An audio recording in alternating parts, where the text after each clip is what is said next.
Missouri Governor Parson has officially proclaimed September as Jewish American Heritage Month in the state. Joe McLean is in Jefferson City with more from someone who works tirelessly to make the culture known and understood.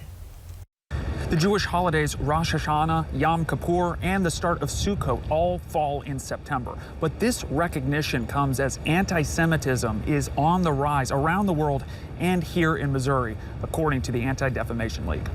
Missouri proclaimed September to be Jewish American Heritage Month and officially adopted the definition of anti-Semitism. Rabbi Yaakov Menken founded and directs the Coalition for Jewish Values. The most important piece of this declaration is the recognition of the International Holocaust Remembrance Alliance definition of anti-Semitism.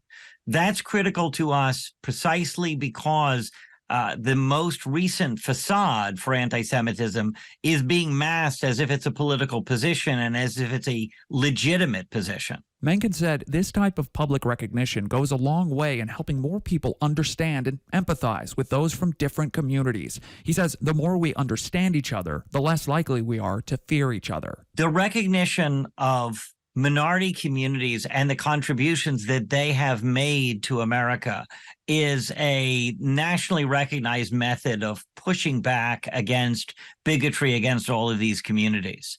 So it certainly makes sense in the environment that we're experiencing now that the Jewish American contribution is being recognized. In a recent audit of anti-Semitic incidents of harassment, vandalism, and assault, the Anti-Defamation League found incidents in Missouri doubled from 2021 to last year.